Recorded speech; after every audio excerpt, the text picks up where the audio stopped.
ॐ गणानां त्वा गणपतिगुं भावामहे कविं कवीनामुपमस्रवस्त्रमं ज्येष्ठराजं ब्रह्मणां ब्रह्मणस्पत आनः शृण्वन्नोतिभिः सीदसादनम्।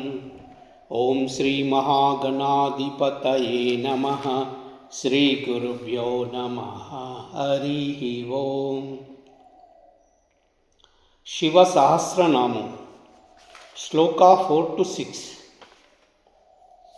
ध्यानम्। शान्तं पद्मासनस्थं शशिधरमकुटं पञ्चवक्त्रं त्रिनेत्रम् शूलं वज्रं च खड्गं परशुमभयदं दक्षभागे वहन्तम् नागं पाशं च घण्टां प्रलयहुतवहं स्वाङ्कुशं वामभागे नानालङ्कारयुक्तं स्फटिकमणिनिभं पार्वतीशं नमामि। अभिवाद्यो महाकर्मा तपस्वी भूतभावनः उन्मत्तवेषप्रच्छन्नः सर्वलोकप्रजापतिः महारूपो महाकायो वृषरूपो महायशः महात्मा सर्वभूतात्मा विश्वरूपो महाहनुः लोकपालो अन्तर्हितात्मा प्रसादो हयगर्दभिः पवित्रञ्च महांशैव नियमो नियमाश्रितः।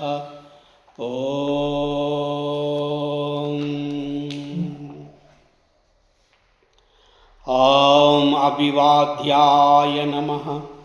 ॐ महाकर्मणे नमः।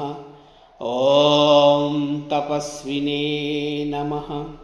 ॐ भूतभावनाय नमः। ॐ उन्मत्तवेषप्रच्छन्नाय नमः। ॐ सर्वलोकप्रजापतये नमः। ॐ महारूपाय नमः। ॐ महाकायाय नमः। ॐ वृषरूपाय नमः। ॐ महायशसे नमः। ॐ महात्मने नमः। ॐ सर्वभूतात्मने नमः। ॐ विश्वरूपाय नमः। ॐ महाहनवे नमः। ॐ लोकपालाय नमः। ॐ अन्तर्हितात्मने नमः। ॐ प्रसादाय नमः। ॐ हयगर्दभवे नमः। ॐ पवित्राय नमः। ॐ महते नमः। ॐ नियमाय नमः। ॐ नियमाश्रिताय नमः। ॐ सर्वकर्मणे नमः। ॐ नमः शिवाय।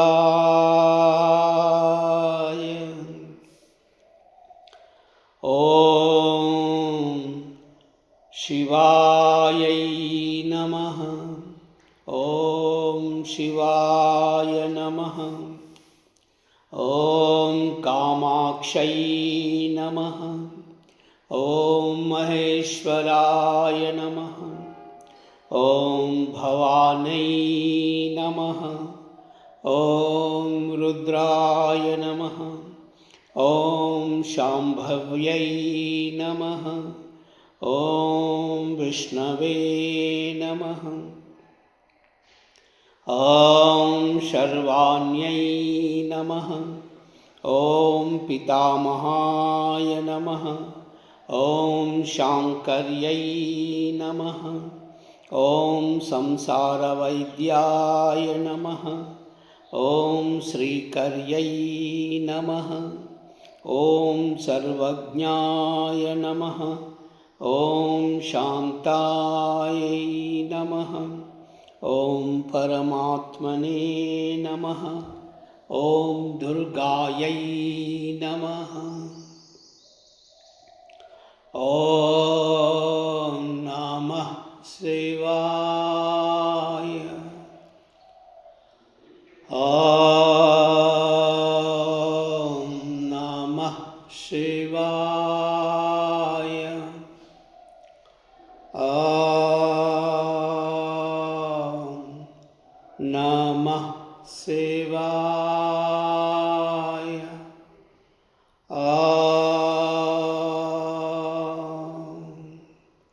नमः शिवाय।